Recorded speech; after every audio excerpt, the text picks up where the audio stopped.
जय हिंद साथियों, कैसे हैं आप लोग। आई होप कि आप लोग अच्छे होंगे। आपकी जो स्टडी चलेगी बहुत ही बेहतरीन चलेगी। तो आज के क्लास में बात करने वाले हैं क्लास 12th के बायोलॉजी को तमाम क्वेश्चन जो आपके एग्जाम में आने वाला है, ठीक है ना। तो जो बच्चे का बायोलॉजी एक्स्ट्रा में है और जो बच्चे का बायोलॉजी मेन में है, दोनों बच्चे अच्छे तरीका से देखेंगे, क्योंकि दोनों बच्चे के लिए काफी ज्यादा बेहतरीन क्वेश्चन आज की इस क्लास में हम लोग कराएंगे।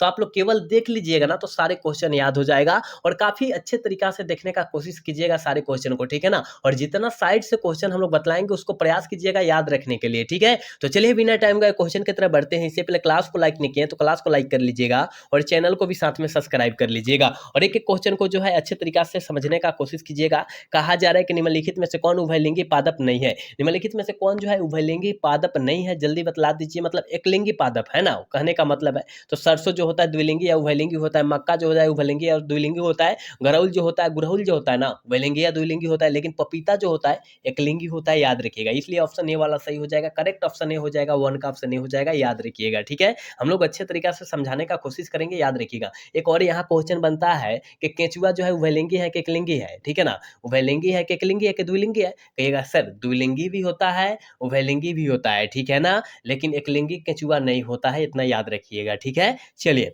अगला क्वेश्चन की तरफ बात करते हैं। कहा जा रहा है बिना निषेचन के पौधे का उत्पादन किनके द्वारा किया जाता है। किनके द्वारा किया जाता है, आप कहिएगा सर जी ये जो किया जाता है कायिक प्रबंधन के द्वारा किया जाता है। ऑप्शन सी वाला सही हो जाएगा, दो का ऑप्शन सी हो जाएगा, याद रखिएगा, ठीक है। नेक्स्ट क्वेश्चन 3 नंबर क्वेश्चन में कहा जा रहा है ये परिवर्तन जो larva को वयस्क में परिवर्तित कर देता है वह क्या कहलाता है। वह जो है क्या कहलाता है, आप कहिएगा सर क्यांतर कहलाता है। क्या कहलाता है, क्यांतर कहलाता है, बिल्कुल ऑप्शन सी हो जाएगा, याद रखिएगा। क्या होगा, बिल्कुल ऑप्शन सी हो जाएगा, 3 का याद रखना है, ठीक है। नेक्स्ट क्वेश्चन 4 नंबर क्वेश्चन में कहा जा रहा है निम्न में से किसमें बाह्य निषेचन होता है। काफी ज्यादा बेहतरीन क्वेश्चन है और आपके एग्जाम में कई कई बार जो है यह पूछा भी गया है, आप याद रखिएगा, ठीक है। तो बाह्य निषेचन जो होता है मेढक में होता है, किसमें होता है, मेढक में होता है। ऑप्शन करेक्ट हो जाएगा, 4 का ऑप्शन ए हो जाएगा, याद रखिएगा। नेक्स्ट क्वेश्चन 5 नंबर क्वेश्चन करें मनुष्य के युग्मकों में गुणसूत्र की संख्या जो होती है कितनी होती है। मनुष्य के युग्मकों में गुणसूत्र की संख्या जो होती है वो कितनी होती है, आप कहिएगा सर 23, बिल्कुल ऑप्शन बी हो जाएगा, ठीक है ना,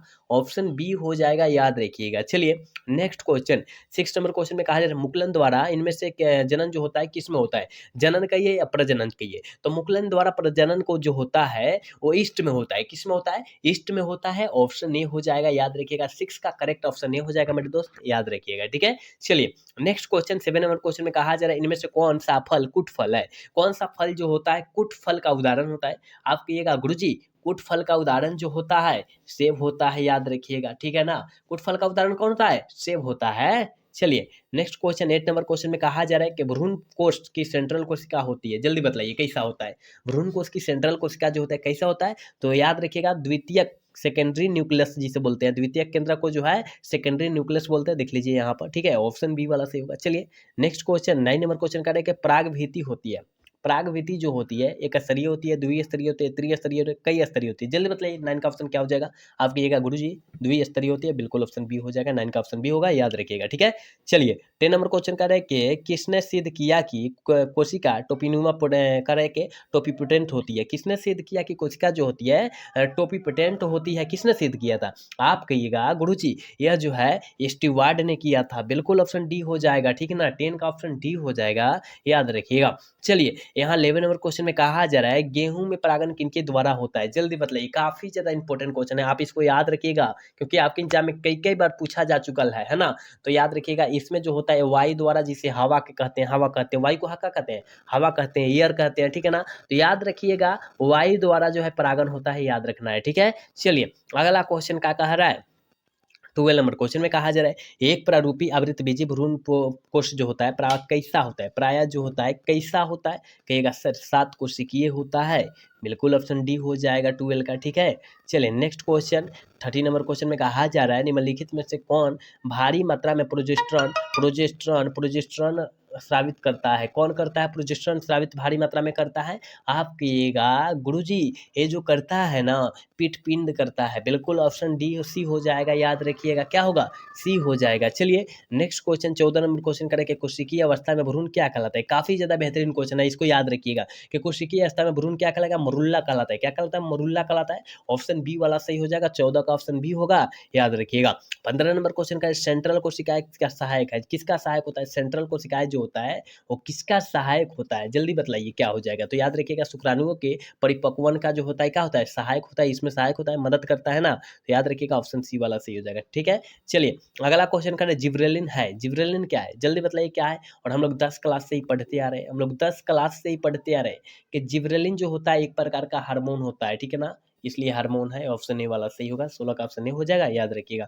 17 नंबर क्वेश्चन करें कि स्त्रियों में रजोनिवृत्ति की उम्र होती है, स्त्रियों में रजोनिवृत्ति की उम्र जो होती है कितनी वर्ष होती है, कितनी वर्ष तक होती है, 50 वर्ष तक होती है, याद रखिएगा कितना, 50 वर्ष तक होती है। ऑप्शन सी वाला सही होगा, 17 का करेक्ट ऑप्शन सी हो जाएगा, याद रखिएगा। ठीक है, 18 नंबर क्वेश्चन में कहा जा रहा है जननांग मस्सा किनके द्वारा फैलने वाला एसटीडी रोग होता है। काफी ज्यादा ये भी बेहतरीन क्वेश्चन है, आप याद रखिएगा कि जननांग मस्सा जो होता है किसके द्वारा फैलने वाला एसटीडी रोग होता है, पोपिलुमा विषाणु के द्वारा, ठीक है ना। ऑप्शन सी वाला सही होगा, 18 का करेक्ट ऑप्शन सी हो जाएगा, याद रखिएगा।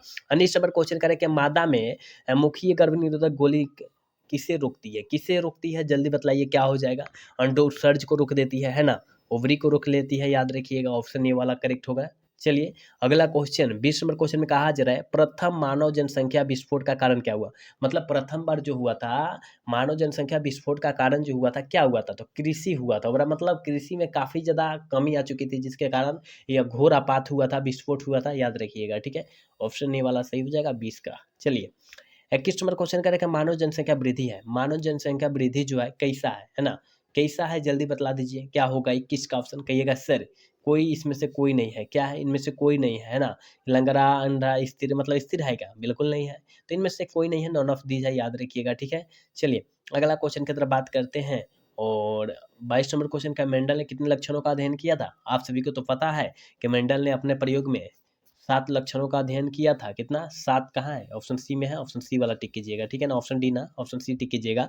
और किस पौधा का चुना था, मेंडल ने किस पौधा का चुना था, तो मटर का पौधा, पता है ना, याद रखिएगा। ठीक है, चलिए अगला क्वेश्चन 23 नंबर क्वेश्चन करेंगे, पृथक्करण के सिद्धांत को और क्या कहते हैं, किस नाम से जानते हैं, क्या जानते हैं, युग्मकों की शुद्धता के नियम से जानते हैं, और ये 2023 में पूछा भी जा चुका है ना, तो याद रखिएगा। चलिए अगला क्वेश्चन 24 नंबर क्वेश्चन में कहा जाए मेंडल का द्वितीय नियम है, मेंडल का द्वितीय नियम क्या है, जल्दी बताइए क्या हो जाएगा। 24 का ऑप्शन क्या हो जाएगा, कहिएगा सर स्वतंत्रता अभिव्यक्ति का नियम है, ऑप्शन डी वाला सही हो जाएगा 24 का, याद रखिएगा। 25 नंबर क्वेश्चन में कहा जा रहा है डाउन सिंड्रोम एक है, डाउन सिंड्रोम एक जो होता है कैसा सिंड्रोम है, जल्दी बताइए। 25 का ऑप्शन क्या हो जाएगा, कहेगा सर गुणसूत्रीय अभिवर्धी है, बिल्कुल ऑप्शन बी हो जाएगा, 25 का करेक्ट ऑप्शन बी हो जाएगा, याद रखिएगा। मैं जितना क्वेश्चन आपके बीच करा रहा हूँ वो क्वेश्चन आप देख लीजिएगा ना, तो की वाला याद हो जाएगा, क्योंकि यही सब प्रश्न आने वाला है आपके एग्जाम में और यहीं से आता है। तो आप लोग अच्छे तरीके से सारे क्वेश्चन को देखिए और जहां ना बुझा रहा है वहां क्वेश्चन पूछने का कोशिश जरूर कीजिए, ठीक है ना। और जिसका मेन में है वो बच्चे अच्छे तरीके से देखेंगे, जिसका साइड से है वो तो कम भी देखेगा तो चलेगा, लेकिन जिसका मेन में है वो तो अच्छे तरीके से उसको देखना होगा, तो आप लोग अच्छे तरीके से देखिएगा, ठीक है। चलिए 26 नंबर क्वेश्चन में क्या कहा जा रहा है, मानव रुधिर एबी वर्ग में है, मानव रुधिर एबी वर्ग में क्या है, आप कहिएगा सर मानव रुधिर एबी वर्ग में जो होता है एंटीबॉडीज की अनुपस्थिति होता है, क्या होता है, ऑब्सेंट होता है, अनुपस्थिति मतलब ऑब्सेंट है ना, तो एंटीबॉडीज की जो होता है क्या होता है, क्या होता है, ऑब्सेंट होता है, अनुपस्थिति होता है, याद रखिएगा, ठीक है। चलिए 27 नंबर क्वेश्चन करके मनुष्य में क्या, मनुष्य में पुरुष की बात किया जा रहा है और गुणसूत्र की संख्या बात कर रहा है, तो पुरुष की जो होता है 44 प्लस XY होता है, 44 प्लस XX जो होता है स्त्री में होता है, तो क्या पुरुष के लिए पूछा है, तो यहाँ नहीं, ऑप्शन बी वाला मार दीजिए, ठीक है ना, दोनों याद रख लीजिएगा। चलिए 28 नंबर क्वेश्चन करें कि यूरेसिल किससे संबंधित होता है, यूरेसिल जो होता है वो किससे संबंधित होता है, आप कहिएगा गुरुजी RNA से संबंधित होता है, किससे, RNA से संबंधित होता है, ऑप्शन ए में है, ऑप्शन ए वाला सही हो जाएगा, ठीक है। चलिए 29 नंबर क्वेश्चन करें कि आनुवंशिक कूट में कूट के लिए कितने शब्द होते हैं, आनुवंशिक कूट में कूट के लिए कितने कूट शब्द होते हैं, याद रखिएगा, कूट कितने कूट होते हैं 64, और कितने कूट शब्द होते हैं 3, है ना, याद रखिएगा। ये सब क्वेश्चन जो है काफी ज्यादा बेहतरीन है, कितने कूट होते हैं 64, कितने कूट शब्द होते हैं 3, बिल्कुल ऑप्शन सी हो जाएगा, याद रखिएगा।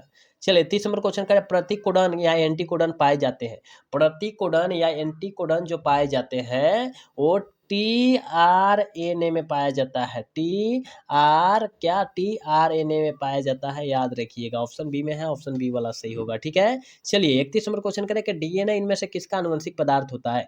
डीएनए जो होता है आनुवंशिक किसका पदार्थ होता है, बैक्टीरियोफेज का होता है। बिल्कुल ऑप्शन बी हो जाएगा। ठीक है, चलिए 32 नंबर क्वेश्चन करें, डीएनए से जो करें कि आरएनए से जो डीएनए बनता है उसे क्या कहते हैं। आरएनए से जो डीएनए बनता है उसे हम लोग क्या कहेंगे, कहिएगा सर सी डीएनए कहेंगे। क्या कहेंगे, सी डीएनए कहेंगे। देखिए ऑप्शन डी में दिया है, ऑप्शन डी वाला सही होगा। ठीक है, चलिए 33 नंबर क्वेश्चन में कहा जाए सैटेलाइट डीएनए निम्नलिखित में से किसका उपयोगी साधन होता है। सैटेलाइट डीएनए जो होता है किसका उपयोगी साधन होता है, कहिएगा गुरुजी ये जो होता है विधि विज्ञान का होता है। बिल्कुल ऑप्शन बी हो जाएगा, याद रखिएगा। ठीक है, चलिए 34 नंबर क्वेश्चन में कहा जाए समकार्य संरचना किनके परिणाम स्वरूप है। समकार्य संरचना जो होता है किसके परिणाम स्वरूप होता है, अभिसारी विकास का। क्या, अभिसारी विकास का होता है। ऑप्शन बी वाला सही हो जाएगा, 34 का करेक्ट बी हो जाएगा, याद रखिएगा। और आज के क्लास के लास्ट क्वेश्चन यानी 35 नंबर क्वेश्चन है, कहा जा रहा है जावा कपी मानव की कपाल क्षमता जो होती है क्या होती है। 110% इंपोर्टेंट क्वेश्चन है, 110% इंपोर्टेंट क्वेश्चन है, क्योंकि आपके एग्जाम में यह प्रश्न कई कई बार जो है पूछा जा चुका है।